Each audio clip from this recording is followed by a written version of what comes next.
बांझ क्या बांझपन का दाग हटाकर राधा माँ बन पाई? पूरी कहानी को ध्यान से सुनिएगा और पढ़िएगा साथ साथ। रोज की तरह आज की सुबह भी सास की गाली और ताने से शुरू हुई। राधा रोज रोज के झगड़े से तंग आ चुकी थी, लेकिन वह और कर भी क्या सकती थी। उसे तो सुनना था। वह चुपचाप सास ससुर और पड़ोसियों के ताने सुनती और रोती रहती थी।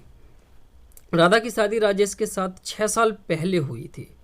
इन 6 सालों में जिन लोगों की शादी हुई थी वे एक दो बच्चे के माँ बाप बन गए थे, लेकिन राधा अभी तक माँ नहीं बन पाई थी। इसके चलते उसे बांझ जैसी उपाधि मिल गई थी।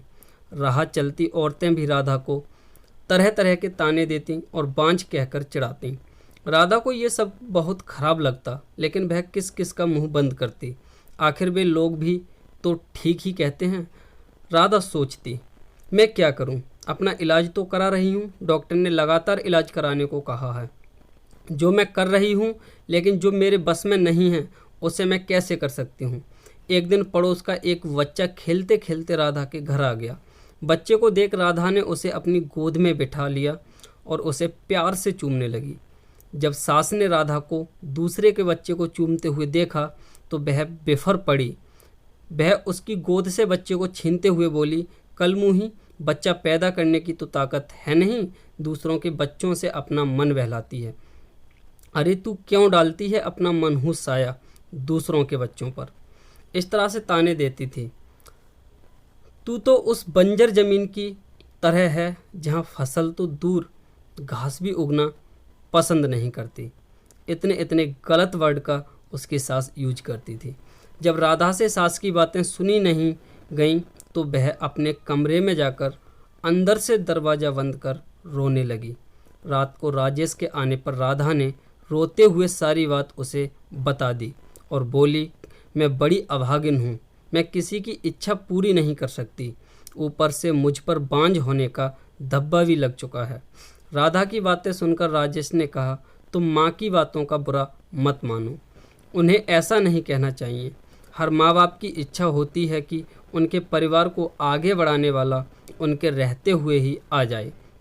तुमसे ये इच्छा पूरी नहीं होते देख कर माँ तुमसे उल्टी सीधी बातें बोलती है। तुम चिंता मत करो, तुम्हारा इलाज चल रहा है, तुम जरूर माँ बनोगी। राधा बोली, मेरी एक सहेली थी, वह भी बहुत दिनों बाद माँ बनी थी। माँ बनने में देर होते देख कर जब उसने अपना इलाज कराया तो जांच में उसमें कोई कमी नहीं पाई गई।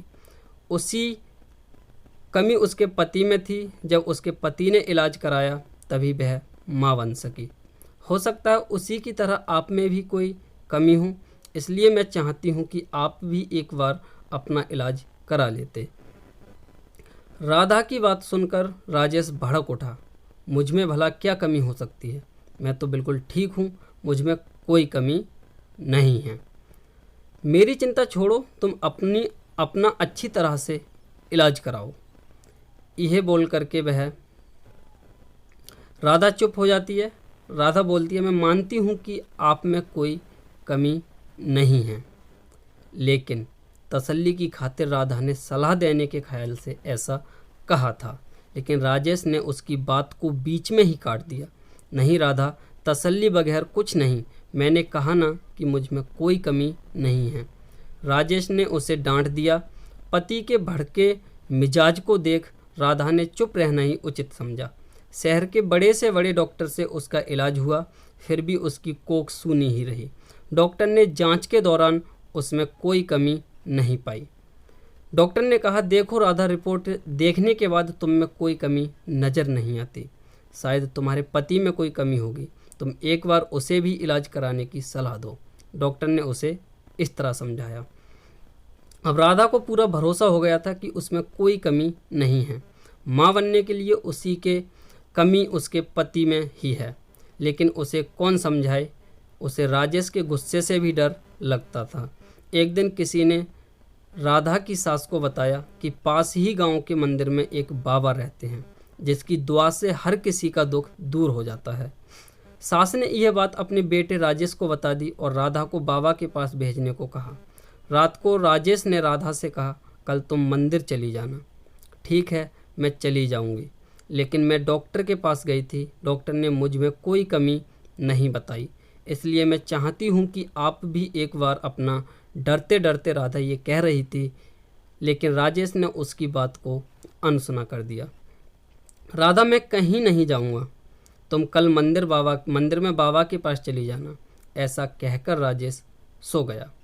राधा ने भी अपने माथे पर लगा बांझपन का धब्बा मिटाने के लिए बाबा के पास जाकर उनसे दुआ लेने की सोच ली। दूसरे दिन सवेरे नहा धोकर वह बाबा के पास चली गई।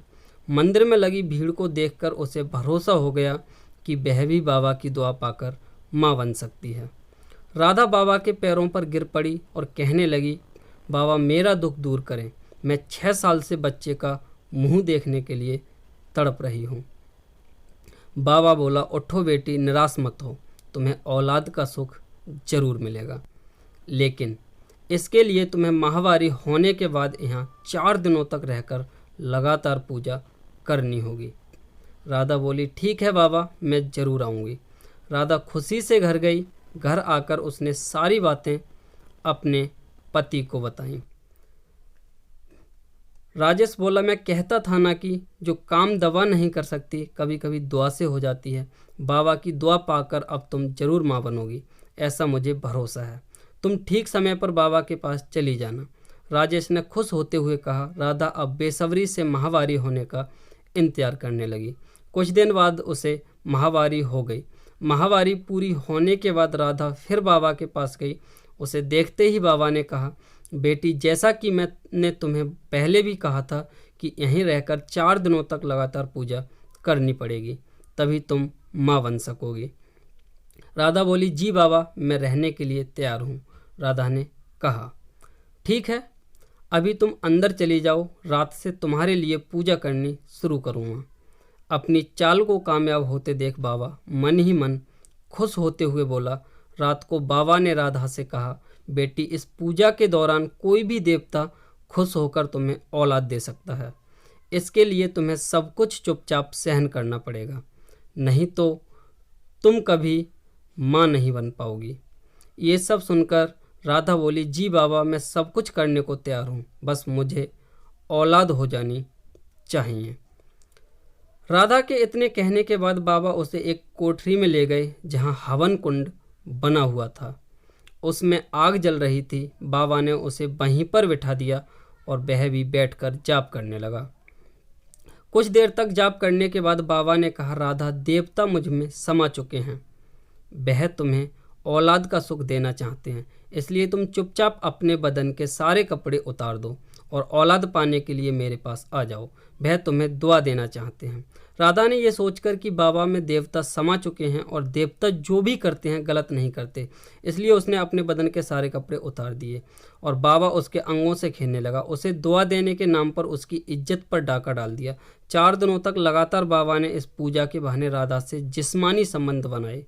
5वें दिन बाबा ने कहा, राधा बेटी, हमारी दुआ कबूल हो गई, पूजा भी पूरी हो गई, अब तुम जरूर माँ बनोगी, तुम घर जा सकती हो। की दुआ लेकर वह खुशी खुशी घर लौट आई। 9 महीने बाद राधा माँ बन गई। उसे बाबा की दुआ लग गई थी। उसके माथे से बांझपन का धब्बा मिट चुका था। घर के सारे लोग बहुत खुश हो गए थे।